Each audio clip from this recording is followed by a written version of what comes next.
Hello friends, welcome to Geetanjali's note making classes. आज जिस topic पे हम नोट बनाएंगे वो होगा बीएड का फर्स्ट सेमेस्टर का prospectives in child development. BEd में जो भी क्वेश्चंस आते हैं वो लॉन्ग क्वेश्चंस होते हैं, या तो वो 5 मार्क्स के क्वेश्चंस होते हैं या 15 मार्क्स के क्वेश्चंस होते हैं।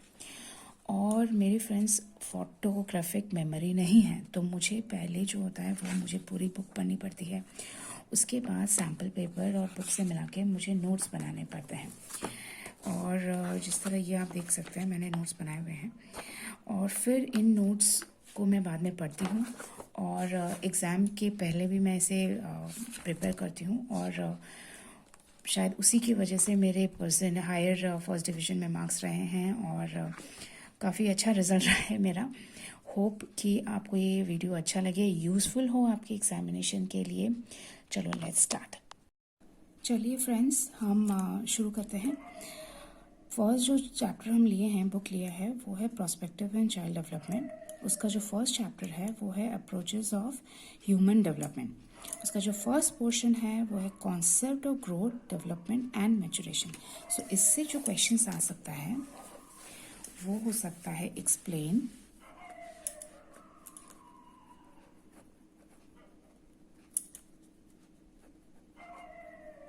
The concept of growth, development and maturation। ये क्वेश्चन जैसे आप देख सकते हैं क्लियरली स्पेसिफाई कर रहा है, 3 पार्ट हैं इसके और आपको ये 3 पार्ट के कॉन्सेप्ट लिखने होंगे। तो शुरू करते हैं फर्स्ट पार्ट से, वो है ग्रोथ। ये नोट्स हैं तो मैं आपको इसी तरह पॉइंट करूँगी क्योंकि मुझे एरो और पॉइंटेड ज़्यादा मार्किंग मतलब नेमिंग और उसके साथ एरोज याद रखने में इजी होता है। तो जो फर्स्ट पॉइंट होगा वो होगा growth refers to this refers to increase of size, weight and height. So this is increase of 3 things। एक तो होगा साइज इंक्रीज में, दूसरा होगा वेट, तीसरा होगा हाइट। सेकेंड जो पॉइंट आएगा वो होगा it implies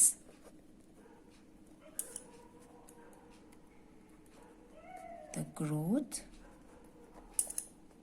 of body, heart, brain, nerves, muscles in general। So it implies the growth of body parts। So यहाँ आप body parts लिख सकते हैं और अगर चाहें तो और 2-3 ऐड भी कर सकते हैं।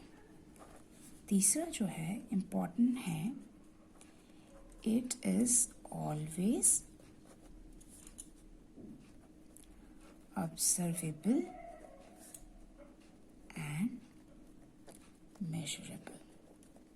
सो ग्रोथ में 3 पॉइंट्स आएंगे। पहला होगा increase, and growth refers to increase in size, weight and height. दूसरा होगा implies growth of body parts which are heart, brain, nerve, muscles, etc. And third is this is observable and measurable। Friends, answer लिखते वक्त कोशिश कीजिएगा कि आप point wise लिखें और ऊपर से अगर कलर्ड पेन ले सकें तो और भी अच्छा है। अंडरलाइन करें इंपॉर्टेंट पॉइंट्स। अगर आप पैराग्राफ लिख रहे हैं तो अंडरलाइन करें, ये मार्क्स फिशिंग में हेल्प करता है। रादर देन बहुत लंबे लंबे पैराग्राफ्स लिखने की जगह अंडरलाइंड एंड पॉइंटेड में ज़्यादा मार्क्स मिलते हैं। सेकेंड जो टॉपिक है ग्रोथ का, हम लिखेंगे development.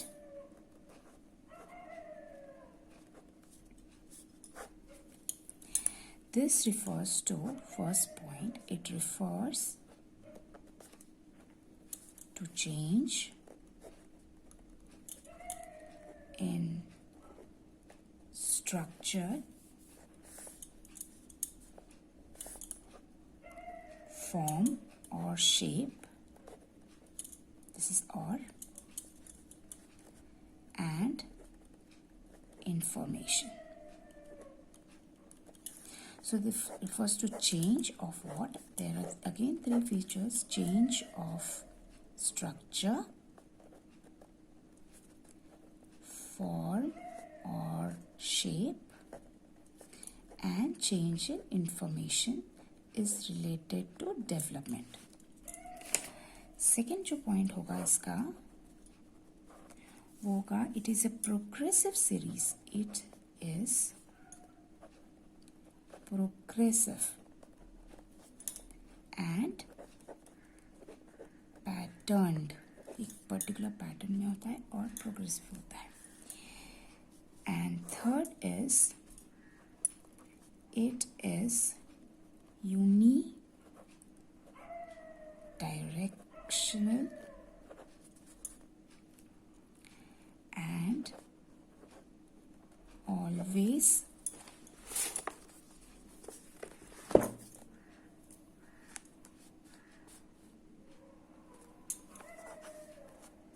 this is unidirectional and always moves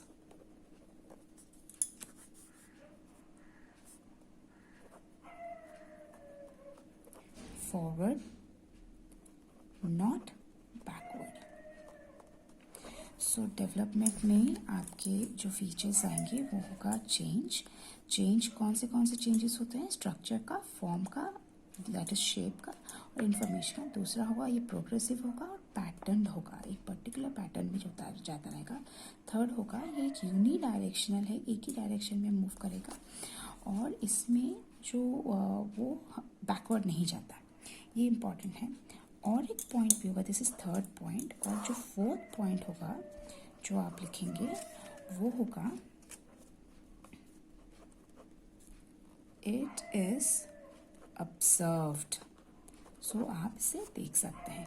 तो डेवलपमेंट के अंदर ये 4 पॉइंट में आएंगे, ग्रोथ के अंदर ये 3 पॉइंट्स आएंगे.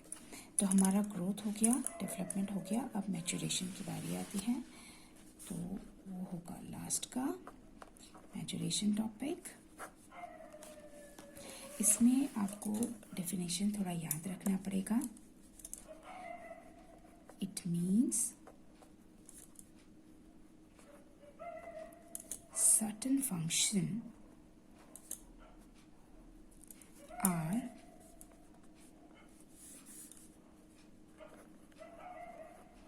performed by mind and body automatically. We say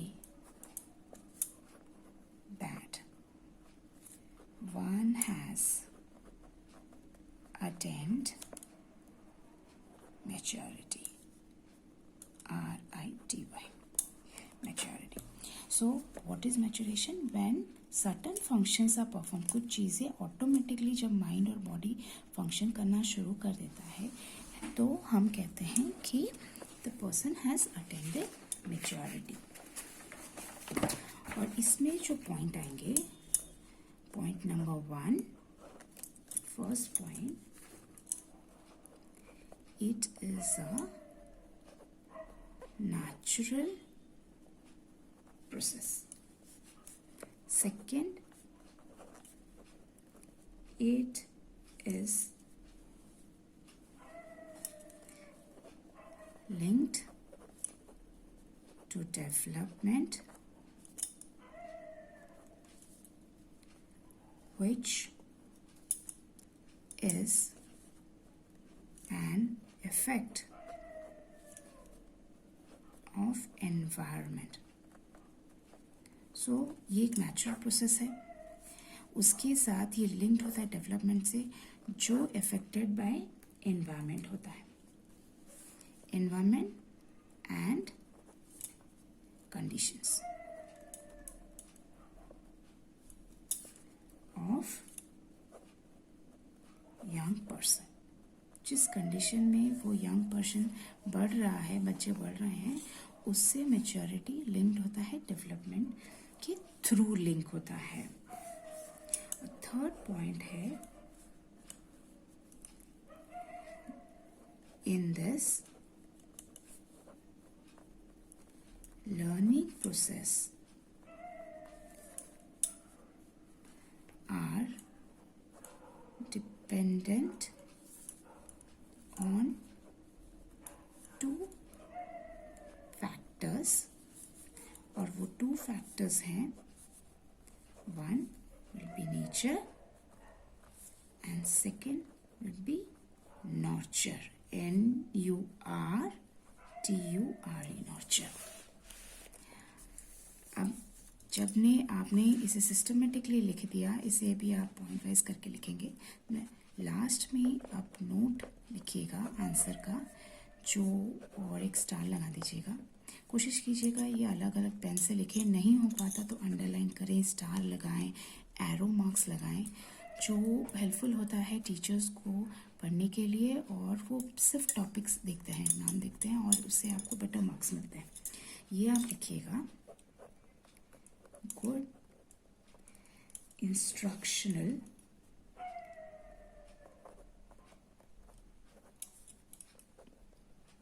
practices are to be based on the stage of growth so that it brings good education that brings faster, better directed and more balanced growth, development and maturation। So as ये बीएड topic है, BEd subject है, और इससे हम बच्चों को completely deal करते हैं कि बच्चों के ग्रोथ एंड डेवलपमेंट में जो लर्निंग टॉपिक है। तो ये जो नोट है वो बेस्ड ऑन दैट कि हमारे जो प्रोसीजर हैं, जो करिकुलम है और पढ़ाने का टेक्निक है, वो बेस्ड होना चाहिए बच्चे की ग्रोथ स्टेज पर, जिसकी वजह से बच्चे की फास्टर बेटर डायरेक्टेड क्या होगा, बेटर डायरेक्टेड एंड बैलेंस्ड क्या होगा, ग्रोथ, डेवलपमेंट एंड मैच्योरेशन होगा। तो ये है कंप्लीट फर्स्ट जो टॉपिक है हमारा, इसके नोट्स। और मैं आपको दिस इज नेक्स्ट वीडियो में मैं आपको इसका सेकेंड टॉपिक का बताऊंगी, nature of growth and development. Thank you.